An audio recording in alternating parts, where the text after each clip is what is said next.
father made us have a trade when we were young. We all had to have a trade, and I happened to end up being a welder. So I done I think that's 4 or 5 year apprenticeship. I used to help a fisherman out weekends, odd night weekends, go and give him a hand in the boat, muck about on the beach. Used to really enjoy it. And my mate used to come as well. He was a tool maker at the same factory. And we just driving to work one morning and we just said, shall we go fishing? And the end of the conversation was, yeah, why not? So then we ended up buying a little old wooden boat and making some crab pots, and the following year and start of the season, we'd left security and went into the unknown. We're a small little cottage industry, that's what we are. Very little damage, if any. Little cottage industry, which, of course, they're trying to destroy. And they're doing a bloody good job at it as well. The government is making it very, very difficult for people to come into the job, the youngsters and that now, which is such a shame, because if they don't help, that's going to die out. I mean, when we started, as I said to you earlier, we just bought a bloody boat, went to sea. No paperwork, no regulations, no nothing. Now, you know, the old boys would always make sure, no, you ain't going over there today, that ain't fit. You know, you'd learn, you know, they wouldn't let you do something stupid. But now you've got to buy a boat, which you always used to do, but you have to buy a licence. You've got to have a licence to go with that boat. You've got to turn around and have all your certificates, sea survival, safety, firefighting, all the rest of it. And I understand that's good, but if you cannot get youngsters in the job, if you cannot encourage them to come into it, and that is a job where years ago, all around the coast, young lads from school, probably a lot of the underachievers would be down the bloody harbour, mucking about, messing about, getting a trip, do you want a day's whack, boy? And, you know, they'd be on the boats from school, you know, working, weekends, helping, and then they'd end up going in there within 5 years having their own boat, having a business. And that doesn't happen now, because the skippers today can't take them on the boat because they haven't got the tickets, they haven't got this, they haven't got that. Which, yes, you can always have an accident at sea, but then you can always have an accident walking across the road. You have to encourage the youngsters to come into the job, and unless this government does something which they aren't doing, they're making it harder for them, unless they turn around and encourage these youngsters to come into fishing, that's going to die out, and it will be such a shame.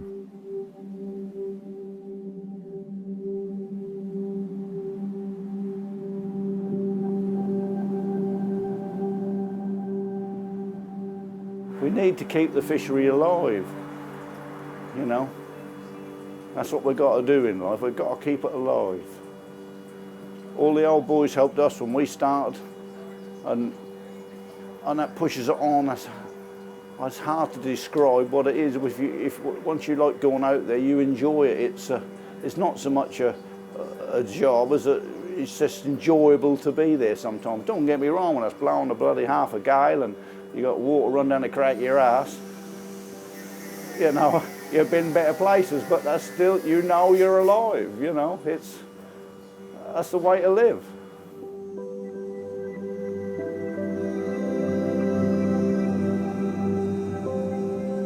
When we say a Cromer crab, we really talk about all the crabs on this good chalk, this chalk reef, which they keep talking about trying to make into a conservation zone.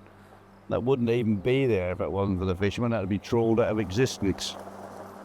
I mean, there's a lot of tide going over this bit here.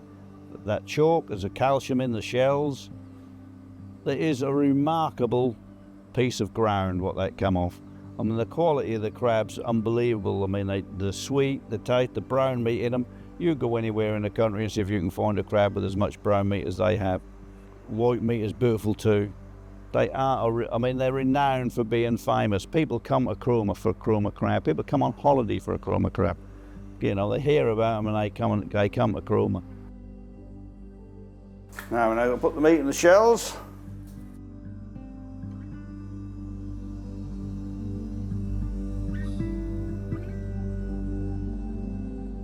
I think the dressed crabs we produce, I don't think are second to none, but then every fisherman's going to say the same. But the only difference is I know mine are the best. I'm exceptionally proud of what we produce, but you can't keep everybody happy. I've worked out since we've had this restaurant, everybody have different taste buds. There's 10 people sit there, and that's 9 almost, that's the best thing I've ever eaten in life, and one person says, that's disgusting. But you can't cater for everybody, but in general terms, I know my stuff is bloody fresh. I know that's top quality. And that's the best I can do, and that's all you can ever do in life. You try and produce something at a standard, and keeping that, my favourite word is consistency. And if you can, we're simple what we do, but we're bloody consistent with it. I just think when we started Rocky Bottoms, the general outlook is, well, we're just going to add a bit of value to the catch. You know, that's what anybody does in business, do the same work for more money. But I've actually created a lot more work for, yes, a little bit more money. It is all about adding value to the catch, and the wife has been brilliant. She's managed to dress all the crabs with the team, organised Rocky Bottoms, and to be fair, that was Alison's probably dream or child, is to build this business, which she has. And it's been a bloody remarkable business, to be fair. People do like, you know, the concept of catching them, boiling, dressing, and producing on the day. And they come in the yard, and they can come in here, and the children can see the lobsters, see the crabs, watch them being boiled. You know, to relate to what they now got. I mean, a lobster going from right blue to turning red. I mean, a lot of people don't know all this. I mean, and to be fair, why should they know about it? It's been a wonderful journey, I suppose, for all my children who took part in it. They've all helped. I mean, from going to sea to working on the building. Daughter's been chefing there. She, you know, it's been a really, really family hands-on business, and I think we've put Norfolk on the map, haven't we?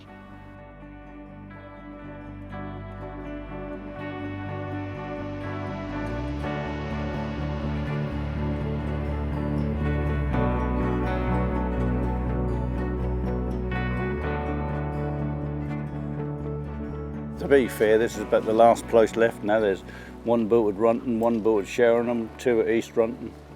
That's nearly fit, you know. This is the last stronghold, really. And that's nice to see a few boats all down here.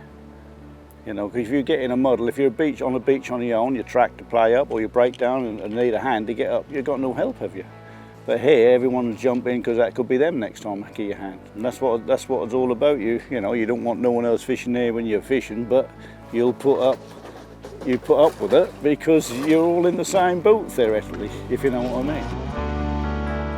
We've changed boats. I was always on the old traditional crab boat, and I worked the last traditional crab boat for probably all them years, but now I've just had a new boat come home, so I've had to decommission my old faithful.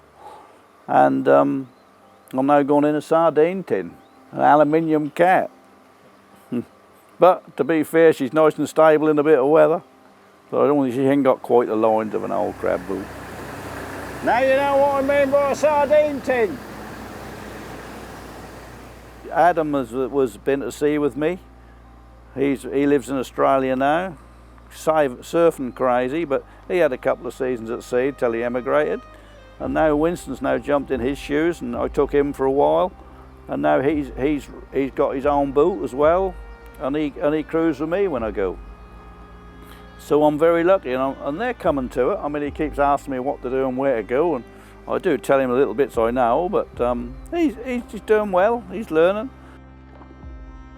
It's just a joy to be there, isn't it? Why do everybody go to the beach on holiday? We're so lucky. We're doing what we actually enjoy doing. I get up and go to work, yeah, I mean, I get cheesed off like some days, don't feel like doing it, but you got merchants, you got people who want your stuff. You know, you imagine booking a meal and I ain't got nothing there. You won't come again, would you? So at the end of the day, you have to, that's that magic word again, consistency. You have to have the stuff, the products. We've just about got cracked, but I love going, I always have loved going. But then all my pleasure's been with the sea. I love windsurfing, I used to love water skiing. You know, swimming, diving. The wife liked diving. We've had so much fun and so much pleasure out of the sea. It's been unbelievable. and we've earned a living off it. So how lucky is that?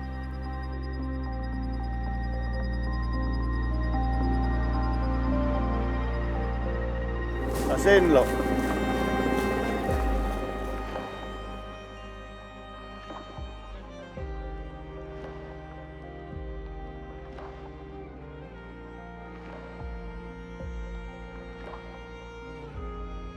Thank you for watching this short clip of one of our films. If you enjoyed it, there is plenty more. Head over to fieldfoodandcountry.co.uk and become a member today.